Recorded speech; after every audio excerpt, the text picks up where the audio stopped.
어, 지난주에는 우리가 아브넬의 죽음에 대해서 애가를 지어서 슬퍼하는 다윗의 이야기를 통해서 우리의 믿음을 살펴봤습니다. 요압이라는 사람이 있었죠. 요압은 다윗의 충성스러운 신하였습니다.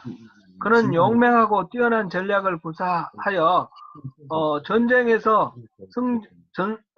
늘 승리하는 그런 아주 훌륭한 무장이었습니다. 다윗이 주변 나라들을 정복하고 당시 중건동의 패자가 되도록 한 전쟁의 대부분은 요압 장군이 그 전쟁을 수행을 했습니다. 다윗이 또 위기를 당할 때마다 다윗을 구해준 사람도 요압입니다. 그러나 아브넬을 죽인 이 사건에서 보듯이 그는 요압은 하나님의 뜻이 어디 있는지 전혀 묻지 않았습니다. 자기의 이해관계에 따라 원수를 갚기도 하고 또 정적을 제거하기도 합니다. 자기가 충성을 바치는 자기의 죽은 다윗의 의견조차도 별로 따르지 않습니다. 그 요압의 충성 앞에서 다윗은 탄식하면서 하나님께 기도합니다. 하나님, 제가 너무 약합니다. 스루야의 아들이 너무 강하여 제가 제어할 수가 없습니다. 하나님, 그 사람의 악행을 하나님이 심판해 주십시오. 이렇게 지금 기도하고 있습니다. 혹시 우리가 충성한다고 하면서 주님의 뜻을 물어보지 않고 내 마음대로 함으로 인해서 우리가 주님이라고 하는 우리 예배하는 주님의 마음을 아프시게 해드리는 그런 경우는 없는지 우리가 살펴볼 일입니다. 오늘은 이스라엘의 통일을 이루어가는 과정에서 다윗은 어떻게 일하시는 하나님을 또 이렇게 하나님께 반응하는지 그것을 살펴보도록 하겠습니다. 아브넬이 죽은 후에 북왕국 이스라엘에는 바나와 레갑이라는 두 형제가 그 군사령관 아브넬의 직위에 있었습니다. 그 사람들이 이스보셋 왕을 보필하고 있었는데 이 형제들이 잠자는 이스보셋을 암살하고 다윗에게 투항을 하였습니다. 다윗은 이들 형제에게 상을 주는 것이 아니라 즉각 처결을 하고 이스보셋을 잘 장사 지내 주었습니다. 이 소식을 들은 이스라엘의 모든 지파 장로들이 모여서 헤브론에 왔습니다. 그래서 말합니다. 그것이 5장 1절 2절 말씀인데요. 5장 1절 2절 말씀 잠깐 제가 띄울게요. 이스라엘 모든 지파가 헤브론에 이르러 다윗에게 나와 이르되 오소서 우리는 왕의 한 권력입니다. 전에 곧 사울이 우리의 왕이 되었을 때에도 이스라엘을 거느려 하신 분은 왕이시었고 여호와께서도 왕에게 말씀하시기를 내가 내 백성 이스라엘의 목조가 되며 내가 이스라엘의 주권자가 되리라 하셨나이다 하니라. 아멘.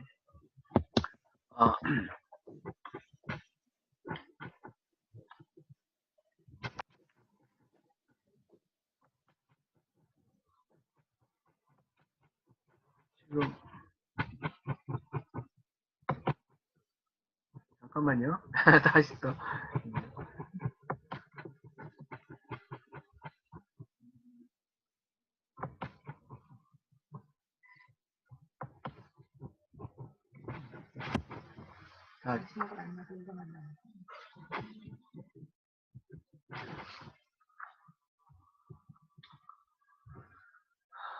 지금은 어떤 장면이 나옵니까? 성경 구절이 나옵니까? 제 이름이 나옵니까? 성경 구절이 나옵니까? 제 얼굴이 나옵니까? 성경 구절이 나옵니까? 성경 구절이 나오고 목사님이 나오세요. 같이 나와요? 네. 오케이. 알겠습니다. 지금 이스라엘의 왕으로 삼기 위해서 장로들이 와서 다윗에게 말을 하는데 당신이 우리의 왕이 되어야 됩니다 라고 말하면서 세 가지 이유를 들고 있습니다. 첫 번째로는 당신이 우리의 고륙입니다. 이스라엘 민족이라는 뜻이죠. 두 번째로는 사울왕 때부터 당신은 우리의 장수였습니다 하는 것이고, 세 번째로는 하나님이 우리의 목자, 우리의 지도자로 당신을 세우셨습니다. 그렇게 말합니다. 고륙이라는 말, 원래부터 우리의 장수라는 말, 그 다음에 하나님이 세우셨다는 것. 이 세 가지를 이유로 해서 당신은 우리의 왕이 되어주세요. 이렇게 이야기를 하고 있습니다. 이렇게 해서 베들레헴에서 양을 치던 다윗이 이스라엘 전체의 목자가 되었습니다.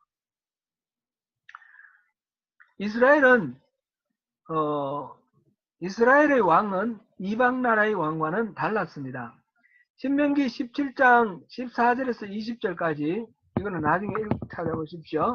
하나님은 이스라엘의 왕을 세울 때 원칙을 가르쳐 주셨습니다. 거기서는 우선 다른 민족이 아니라 형제 가운데서 왕을 세우라 그렇게 했고, 그 다음에 이스라엘의 왕이 되는 자는 병마를 많이 거느리지 말라. 군사력으로 가지고 안전을 유지하려고 하지 말라라는 거죠. 그 다음에 또 하나는 아내를 많이 두지 말라 그렇게 했습니다. 세상의 왕들, 다른 나라의 왕들처럼 이렇게 권력의 중심자가 되어서 자기가 하고 싶은 대로 이렇게 다 하는 그런 것을 하지 말라라는 거죠. 사무엘상 8장에서 보면 하나님이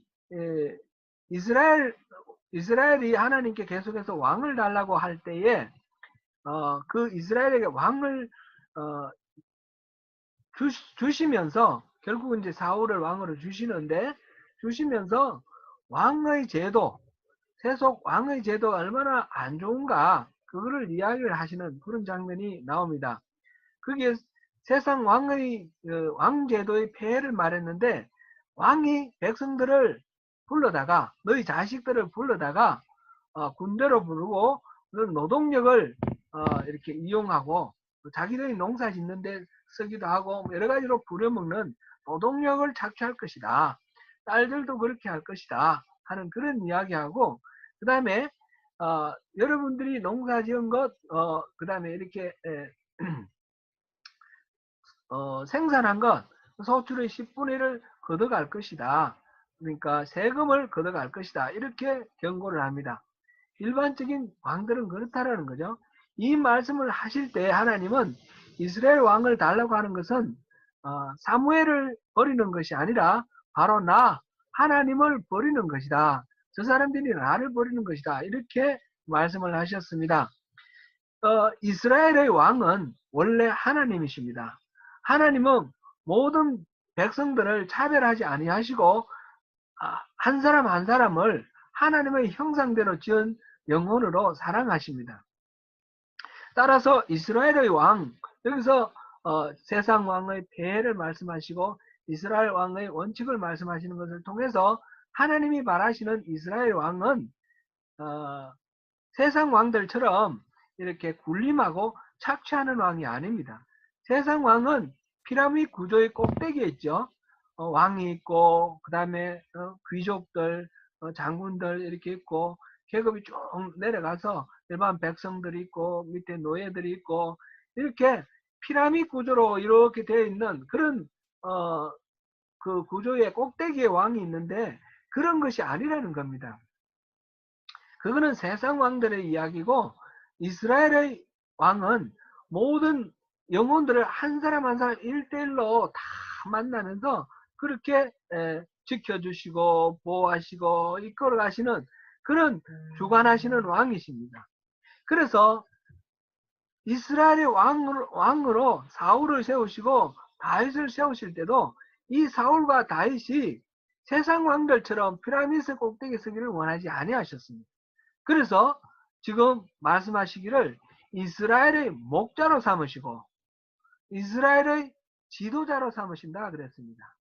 사울에게도 the leader of the Israel. 그랬고 다윗에게도 지금 the ruler of the Israel, the leader of the Israel 이렇게 말하고 그리고 shepherd, 돌보는 목자로 이렇게 세우시는 것입니다. 그래서 다윗은 지금 왕이 되는데 하나님이 당신을 우리의 목자로, 우리의 통치자로, 지도자로 세우셨습니다 하는 이 이스라엘 열지파 장로들의 그 제안을 받아들여서 이스라엘의 왕도 되는 거죠. 그렇게 될 때에 여기서 보니까 여호와 앞에서 언약을 맺었다 이렇게 되어 있습니다. 언약의 내용은 우리가 또 여기서 나와 있지 않으니까 정확히 알 수는 없지만 유다의 왕으로서 이때까지 하셨던 것과 동등하게 이스라엘에게도 왕이 되어 달라. 그런 동등하게 다스릴 의무, 그리고 이스라엘은 왕에게 충성을 하고 책임을 다하겠다라는 그런 상호간의 의무가 들어있을 것입니다. 이게 이제 사무엘하 19장 43절에 우리 표현되어 있습니다. 다윗은 헤브론에서 유다의 왕이 되었을 때도 정복을 통해서 왕이 된 것이 아니라 이 유다 지파가 다윗을 불러서 왕으로 삼은 거예요. 지금 여기서 이스라엘 전체의 왕이 되는 경우도 지금 유다와 북왕국 이스라엘이 서로가 맞서 있는 상태에서 전쟁을 통해서 정복하고 왕이 되는 것이 아니라 이스라엘의 열지파가 장로들이 와서 왕으로 추대하는 겁니다. 분명한 것은 다윗은 정복해서 무력으로 진압해서 왕의 자리를 얻은 것이 아니라 백성들이 원해서 추대를 해서 왕이 되는 그런 상황입니다. 그러면서 언약을 맺었습니다. 동등한, 물론 완전히 동등하지는 않겠지만 일단 언약이라는 것은 동등한 계약을 의미하는 것입니다. 그렇게 해서 다윗은 기름 부음을 받고 왕이 되었는데 사울 왕이 3번 기름 부음 받고 왕이 된 것처럼 다윗도 3번 기름 부음을 받았습니다. 첫 번째는 사무엘이 기름 부었고 두 번째는 헤브론에서 유다 지파가 기름 부었고 지금 세 번째로는 이제 이 헤브론에서 이스라엘 장로들이 와서 이 기름을 부었습니다. 다윗은 그래서 하나님을 대리하는 사람으로서 위임 통치하는, 이스라엘을 하나님 대신해서 위임 통치하는 통치자가 되었습니다. 그리고 이 통치는 군림하는 통치가 아니라 목자로서 돌보고 섬기는 통치자가 된 것입니다. 하나님은 예나 지금이나 인간 사회에서 피라미드 구조가 있어서 억압하고 착취하는 것을 좋아하지 않습니다. 하나님은 항상 모든 인간이 고귀하고 또 가치 있는 중요한 존재라고 생각을 하시고 존중하기를 원하십니다. 그래서 어떤 사회 구조가 있더라도 하나님이 바라시는 성경의 원리로는 그 모든 상황 속에서 한 영혼을 하나님의 형상대로 지어진 고귀한 존재로 존중하는 것을 선호하는 하나님의 그 마음을 이 성경에 기록하고 있습니다. 다윗은 그렇게 왕이 되어서 이스라엘 왕이 되어서 이제 여부수를 점령을 합니다.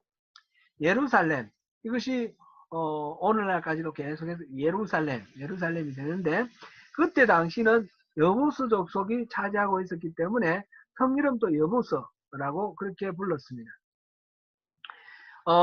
예루살렘의 이야기가 맨 처음 나온 거는 아브라함이 그 전쟁에 나갔다가 사로잡혀간 롯과 그 소돔성 백성들을 찾아올 때에 멜기세덱이 나와서 11조를 바치고 멜기세덱이 11조를 바치고 할 때 그 멜기세덱이 살렘 왕이라 그랬죠. 살렘 왕. 살렘 왕이 바로 이 살렘이 예루살렘입니다. 그때부터 예루살렘이었고 고고학적 그 발굴 결과 토판이 나왔는데 그곳에 토판이 나왔는데 옛날 1400년 BC 1400년에 그 땅 이름이 이루살렘이라는 그런 이름으로 있었던 것이 고고학적으로 고고학 발굴로 이렇게 나왔습니다. 여호수아가 가나안 땅에 들어갔을 때도 예루살렘이라는 그런 이름이 있었죠. 남쪽으로 정벌을 할 때 다섯왕 연합왕 연맹국 그 중에 하나가 예루살렘이었습니다. 그리고 이 땅은 가나안 땅을 정복하고 난 뒤에 땅을 나눌 때에 이 예루살렘은 유다 지파와 베냐민 지파가 같이 공동으로 소유하도록 그렇게 분배가 되었습니다. 유다 지파가 여호수아 15장 63절에 보면 그 여부수 족속을 쫓아내지 못했다. 그런 이야기가 나오고, 그 다음에 18장 28절에 보면 베냐민 지파가 또 그 여부수족을 쫓아내지 못한 이야기가 나옵니다. 사사기 1장 8절에서 보면 그 유다 지파가 예루살렘을 정복하고 다 불태웠다. 그런 말이 나오는데, 조금 뒤에 가서 21절에 보면 베냐민 지파가 예루살렘 거민을 쫓아내지 못했기 때문에 지금까지 여부수 사람이 그곳에 베냐민 지파와 함께 살고 있다. 이렇게 기록하고 있습니다. 여러 가지 기록을 통해서 볼 때 이 여부수 사람은 계속해서 그곳에서 쫓겨나가지 않고 살고 있었습니다.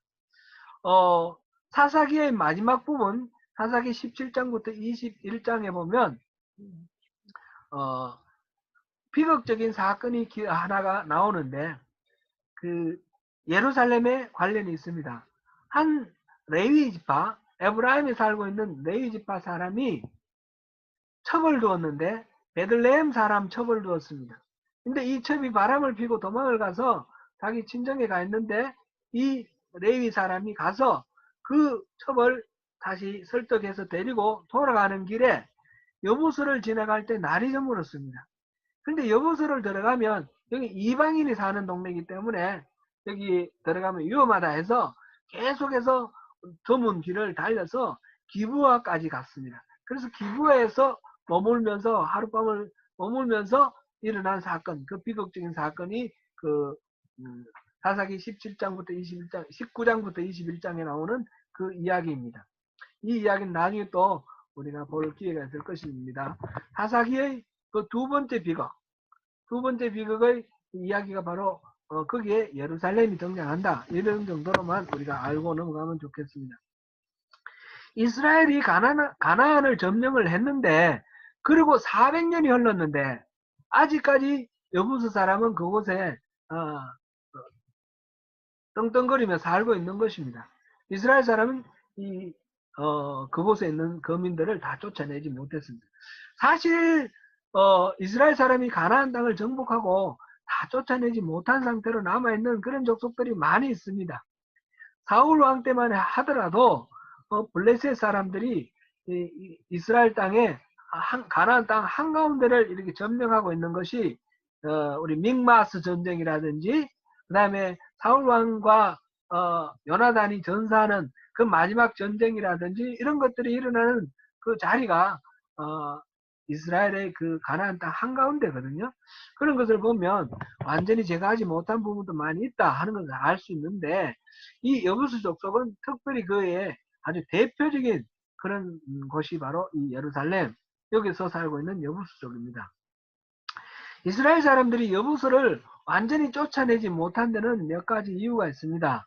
그것은 자연적인 어떤 환경이 이 여부수는 다른 사람들이 들어가기 참 어려운 난공불락이라고 그런 말을 쓰죠. 난공불락의 요새였습니다.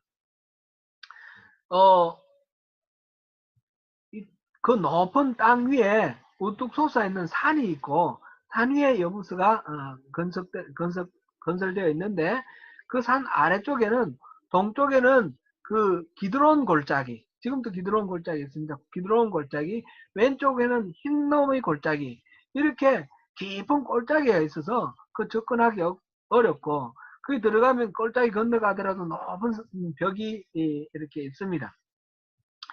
여기서 지금 여부수 사람들이 다윗에게 말하기를 맹인과 다리를 저는 자라도 너를 물리치리라 이렇게 말을 했습니다. 맹인이나 다리 저는 사람이 지켜도 어떤 적이라도 다 막을 수 있다. 이렇게 자신만만하게 얘기를 하고 지금 이스라엘을 조롱하고 있는 그런 상황입니다. 그만큼 이 요새가 여부수 요새라는 것이 외부에서 침략해 들어가기 어려운 단단한 그런 요새라는 것을 말합니다. 그래서 이 도시 이름이 예루살렘 평화의 도시라는 그런 이름을 갖고 있었습니다. 오늘 보면 8절에서 보면 다윗이 말하기를 물 깃는 대로 올라가서 다윗의 마음에 미워하는 다리 저는 사람과 맹인을 치라 라고 하였습니다. 그리고 이 일로 인하여 속담이 되기를 다리 저는 사람은 집, 여기는 궁정, 영어로는 팰리스라고 되어 있는데요. 궁정에 들어오지 못하리라 라는 그런 속담이 생겼다라고 하였습니다. 보통 신학자들은 이 구절 다윗을 조롱하는 여부수 사람들의 언유를 다윗이 그대로 활용했다라고 생각을 합니다. 그래서 다윗의 마음에 미워하는 다리 저는 사람과 맹인 이렇게 말을 해서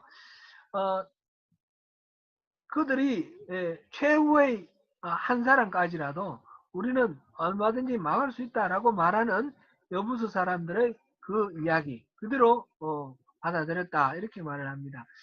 유진 피터슨이라고 그 신학자가 있죠.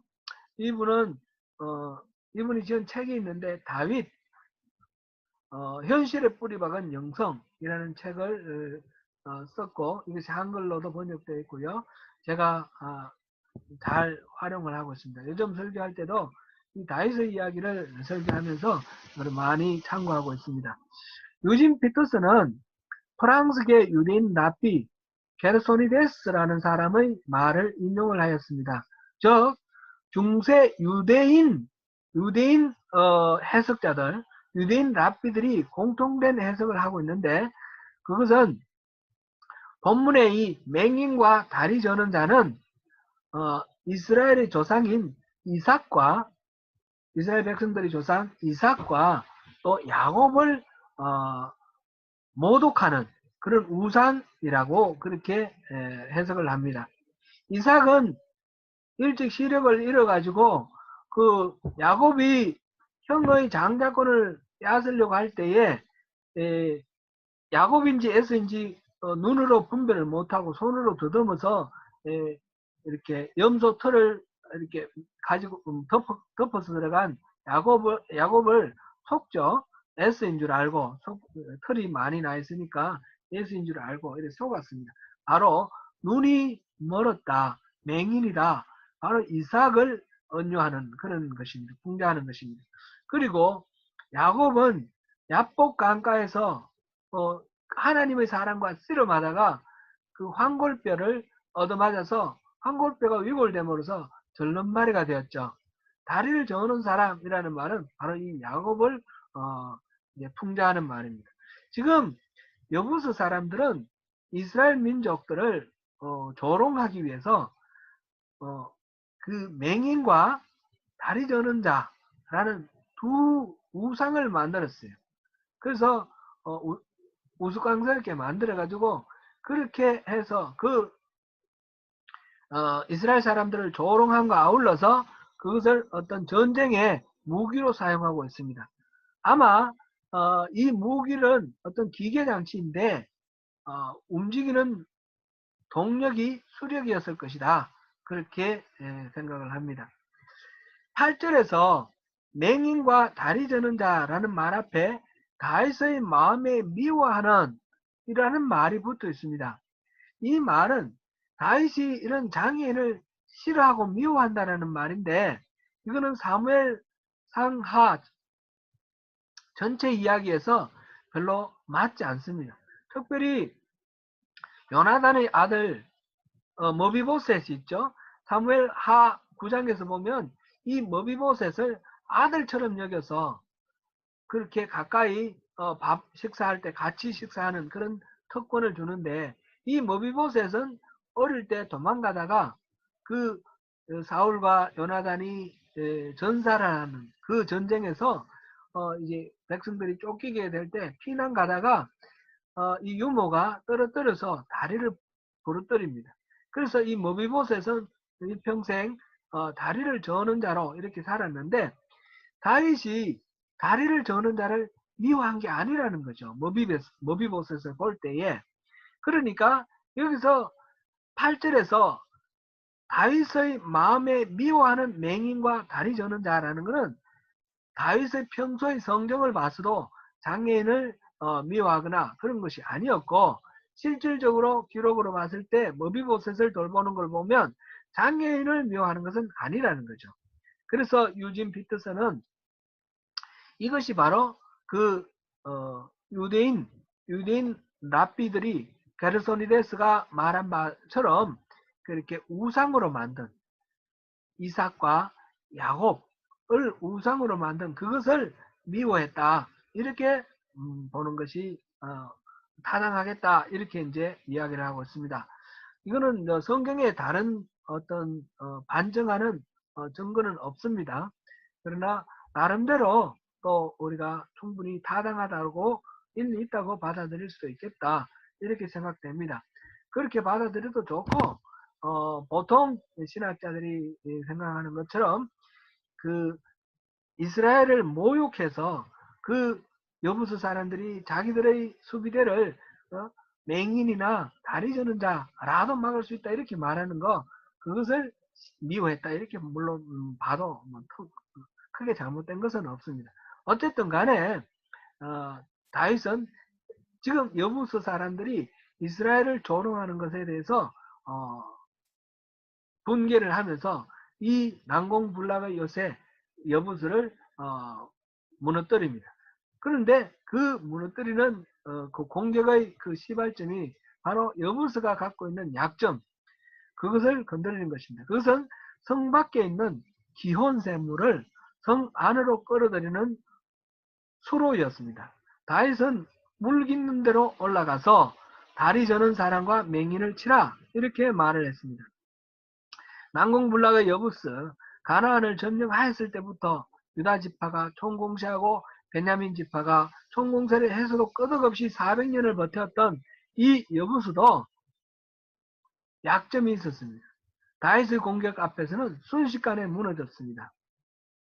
그리고 이스라엘 조상을 조롱하며 흉측한 악의 표성으로 만들어 놓은 그곳의 우상들을 다윗은 깨끗이 청소했습니다. 이렇게 예루살렘을 요새를 점령한 다윗은 거기서 다시 밀로에서부터 성을 쌓고 이렇게 해서 도시를 정비를 하고 남왕국 북왕국을 통일한 통일 이스라엘의 수도로 삼습니다.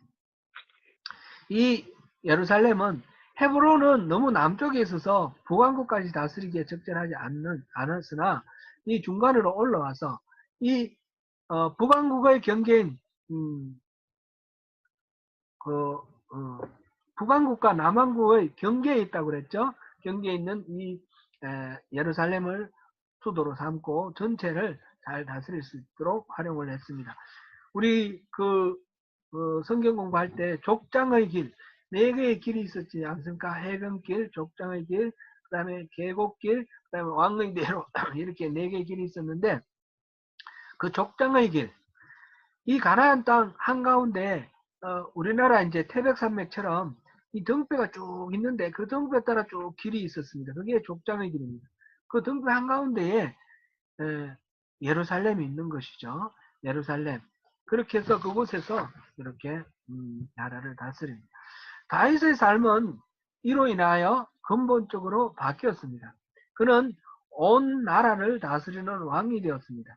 지금까지는 보면 다윗의 생애를 보면 도망자로서 다윗이 골리앗을 무너뜨린 게 한 18세, 17세, 18세 정도라고 보고 다윗이 헤브론에서 유다의 왕이 된 게 30세라고 했어요. 그러면 한 2, 3년을 광야에서 도망자로 쫓겨다녔습니다. 광야에서 도망자로 여기 이곳저곳 쫓겨다니고 사울이 끊임없이 쫓아오면 도망다니던 그 고달픈 도망자, 이 다윗이 이제는 왕으로서 명령하는 위치에 있게 되었고 여기저기 쫓겨다니고 숨는 것이 아니라 적들을 물리치기 위해서 여기저기 다니는 그런 사람이 되었습니다. 그래서 주변에 있는 모든 나라들을 정복하고 그래서 조공을 받고 그래서 중동 지방에 아주 강력한 그런 강대국을 이룹니다. 본문 바로 뒤에 5장 17절에서 25절 보면 블레셋과의 두 차례의 전쟁이 나옵니다.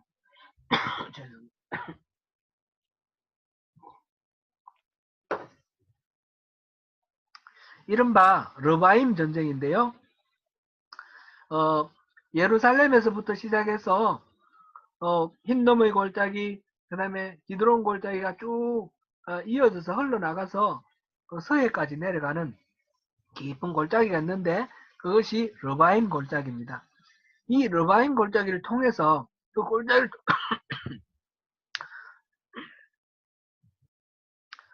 통해서 이제 블레셋이 침략을 해옵니다. 블레셋이 볼 때는 다윗은 아기스 왕의 수하에서 있던 그런 사람이죠. 시글락에서 살던 그런 사람이 유다의 왕이 되었다. 그래서 그런가 보네 했더니 이제 이스라엘 전체의 왕이 되었다. 이런 소문이 들립니다. 그래서 자기들이 힘이 있을 때 다윗이 더 강해지기 전에 다윗을 물리치기 위해서 다윗을 공격해 오는 것입니다. 이 르바임 골짜기로 블레셋 군이 올라왔을 때 첫 번째 바알브라심이라는 곳에서 물을 흩음과 같이 적들을 물리쳤다 그랬습니다. 이 바알브라심이라는 말의 뜻이 하나님께서 흩으셨다 그런 뜻입니다. 그래서 그 자리를 이름을 바알브라심이라고 지명을 지었고요. 그렇게 쫓겨갔던 블레셋 사람이 다시 전열을 정비를 해서 군사들을 더 많이 모으고 다시 쳐들어왔습니다. 2차 르바임 전쟁입니다. 이때에 1차 전쟁 때도 보면 다윗이 여호와께 여쭈어 이르되 저들을 어떻게 할까요? 이렇게 여쭈어 묻는 것이 나왔죠. 내가 저들을 너에게 붙이겠다. 하나님의 답이 나오고 지금 두 번째 이 전쟁에서도 다윗이 여호와께 여쭈되 이렇게 물어봅니다. 다윗은 항상 적과의 전쟁 앞에서 하나님의 작전을 여쭤봅니다. 하나님이 이번에는 뽕밭 뒤에 숨어 있다가 기습하라 그랬습니다. 뽕밭 위에 걸음 걷는 소리가 들리거든 너희들이 공격하라 그랬습니다. 하나님의 군대가 먼저 지나가는 발자국 소리가 들릴 것이다. 이 전쟁은 다윗의 군사들이 싸우는 전쟁이 아니라 바로 하나님의 군사가 먼저 싸워주시는 그런 전쟁이 되는 것입니다. 다윗은 알았습니다. 그래서 자신이 왕이 되는 것도 하나님의 은혜고 자신이 점점 강성해지는 것도 하나님의 은혜라는 것을 알았습니다. 그 부분을 오늘 본문 마지막 12절에서 이렇게 우리가 다시 한번 확인할 수 있습니다. 12절을 우리 같이 한번 봉독해 보겠습니다. 시작. 다윗이 여호와께서 자기를 세우사 이스라엘 왕으로 삼으신 것과 그의 백성 이스라엘을 위하여 그 나라를 높이신 것을 알았다. 아멘. 다윗이 왕이 된 것은 자기 힘으로 왕이 된 것이 결코 아닙니다. 하나님께서 그를 왕으로 세워주셨습니다. 하나님이 다윗을 왕으로 삼으신 것은 다윗을 위해서가 아니라 하나님의 백성 이스라엘을 위해서라고 하였습니다. 그리고 하나님의 백성 이스라엘을 위하여 그 나라를 높이신 것입니다. 다윗을 왕으로 세운 것이나 이스라엘을 부강하게 한 것이나 다 하나님의 뜻이었고 하나님의 백성을 위해서였습니다. 성경은 앞전에 제가 말씀드렸습니다. 결코 다윗의 위인전으로 읽어서는 안 된다라고 말씀드렸죠. 다윗의 생애를 통해 일하시는 하나님의 일하심을 기록한 것이다 하는 것을 우리가 알아야 합니다. 우리는 다윗을 본받아야 한다라고 말을 할 때 다윗의 용맹함이라든지 다윗의 지략이라든지 그런 것을 본받아야 될 것이 아니라 무엇을 하든지 항상 하나님께 여쭈어보고 하나님 뜻을 물어보고 어떤 일이 일어나든지 그 일 속에서 하나님이 일하시는 것을 알고 하나님께 순종하는 그런 다윗을 우리가 본받아야 하는 것입니다. 우리 인생 속에서 우리도 끊임없이 우리 삶 속에서 일하시는 하나님을 기억하고 하나님이 우리 삶 속에서 어떻게 일하시는지를 보아야겠습니다. 다윗이 도망자의 신세로 그의 죽을 형편에 있을 때도 하나님은 늘 함께 하셨습니다. 다윗이 왕이 되어서 중동의 아주 강국으로 부상하였을 때 그때도 하나님은 함께 하셨습니다. 우리가 힘들고 어려울 때도 하나님은 우리와 함께 하실 것이며 우리가 형통하고 우리가 잘 될 때도 하나님은 함께 하실 것입니다. 중요한 것은 그 모든 과정에서 우리 자신의 노고나 우리의 땀 흘림, 우리의 공로를 바라보는 것이 아니라 우리의 삶 속에 함께 하시는 하나님을 바라보고 하나님께서 어떤 뜻을 갖고 계시는지 하나님 뜻에 순종하며 살아가는 것이 우리가 다윗에게 본받을 점이며 그것이 진정으로 그리스도인으로의 바람직한 모습입니다. 하나님의 백성으로서 사랑하는 성도 여러분, 우리의 걸음을 붙드시고 우리의 생애를 통해서 일하시는 하나님을 깨달아 알고 순종하는 가운데 하나님이 우리 생애를 통해 하나님의 영광을 드러내게 하시도록 우리가 순종해야겠습니다. 그렇게 함으로써 우리를 오히려 존귀하게 하시고 하나님 은혜 안에서 승리하게 하시는 그런 한 주가 되시기를 축원합니다. 아멘.